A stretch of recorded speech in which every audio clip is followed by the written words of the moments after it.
Hi and welcome to this tutorial. In the video you'll see me doing the planche both on the floor as well as using parallettes. You can learn it both ways, just remember that the floor version requires additional wrist strength because the hyperextended position of your hands causes increased pressure on your joints. Let's start with a closer look at biomechanics. The planche would be considered a third class lever, which is quite common in human movement and sports. This type of lever is the one which has the most mechanical disadvantage, because it requires a big amount of applied force to overcome even a small resistance. And this, in our case, is what makes the planche such a difficult move, because it puts our body in a great mechanical disadvantage against gravity. In addition to this, there is another big downside. The greater the distance of the load from the axis, the bigger is the effort required to overcome its resistance. This is why doing a tuck planche is easier than doing a full planche. Now, let's talk about technique more specifically. The first and most important point is that in order to achieve balance, the shoulders must be as far away as possible from the support point. The hands must be at least directly below the navel or lower, otherwise it would be impossible to hold the position. This means you have to work on your strength in your wrist extensors and anterior deltoids. Another important point is being able to stabilize the trunk.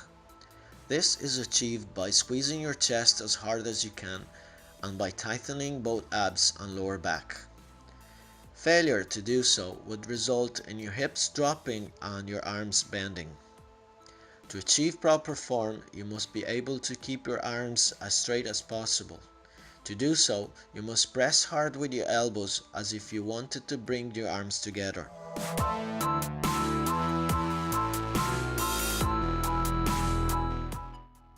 The progression to the full planche starts with the planche lean. Face down with your arms completely straight and your shoulders directly on top of your wrists. Slowly begin leaning forward by pushing with the ball of your feet. Get as far forward as you possibly can while keeping your arms completely straight. You should reach a point where your hips are on top of your hands. This exercise is a key element in your progression as it will build the foundation to a correct execution of the full planche. The planche lean is basically a planche with your feet on the floor instead of in the air. The arms and trunk position are the same, which means you are strengthening the same muscles. I suggest you also do the floor version of this exercise, as it is a great way to get your wrists used to the increased pressure. Note that the angle at your wrists should be less than 90 degrees. Make sure you use proper form throughout the whole movement, as this will help you avoid bad habits later on, such as letting your hips drop by not activating your core or bending your arms. In the second step, we'll start getting our feet off the floor, although with the assistance of a suspension trainer, but we'll reduce the lever by tucking the knees under.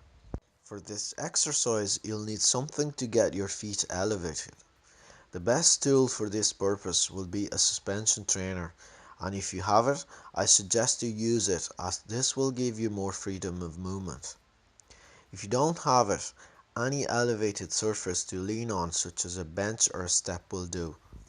Here, as in the previous exercise, you must get as far forward as you can while keeping your arms straight.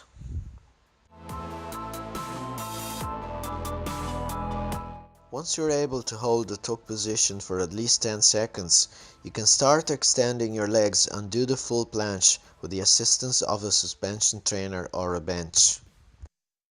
As usual, you should focus on good form, leaning as far forward as you can while keeping your body and your arms straight.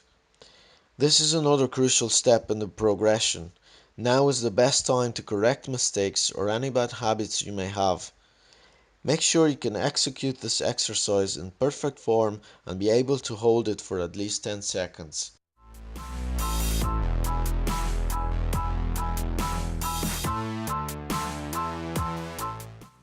fourth step will begin to partially remove assistance by placing only one foot on the support.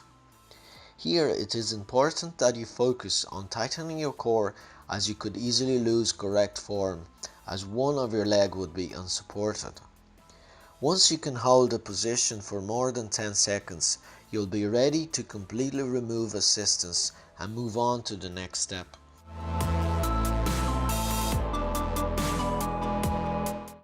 It is now time to get our feet off the ground without any support. To make it manageable, we'll once again reduce the lever by tucking the knees under. To be able to perform this move, you must create two apparently opposing forces within your body. One is pushing down as you press hard with your shoulders, causing the scapulae to protract and creating a hollow in your trunk.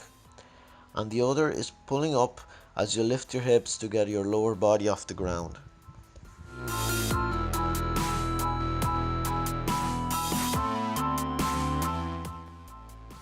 The next move is simply a progression to the tuck pose, where you're trying to gradually extend the position by moving your knees away from your elbows.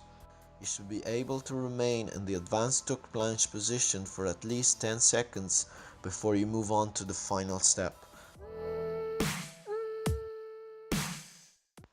This is the final step before you try to attempt the full planche. From the tuck planche position, extend one leg out while the other remains bent. Count to 5, then swap legs while trying to keep your arms straight at all times, and count to 5 again.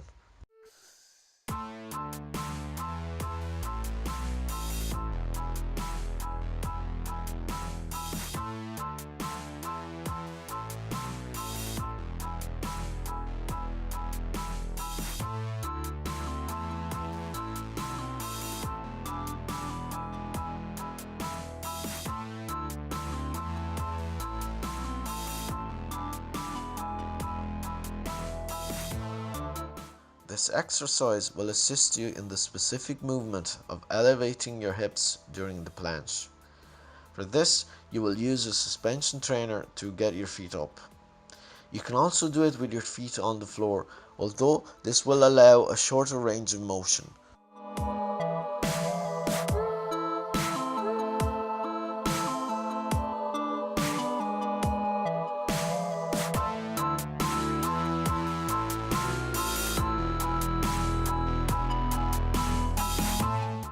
This exercise is intended to strengthen the anterior deltoids while activating the serratus and pectoralis minor. These muscles are directly involved in stabilizing the trunk during the planche.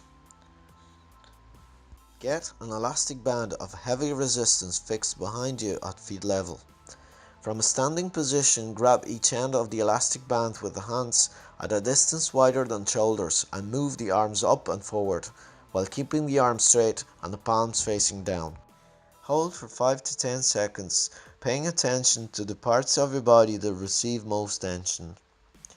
These same muscles are the ones that you must tense in order to keep your trunk stable and your arms straight during the planche.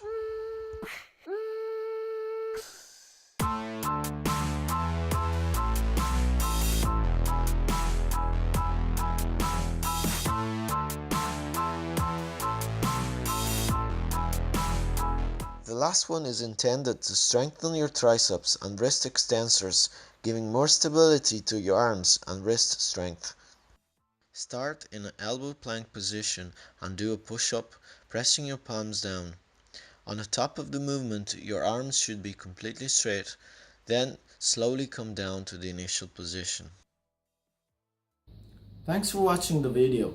If you found it useful, please like it, share it, write a comment, and don't forget to subscribe.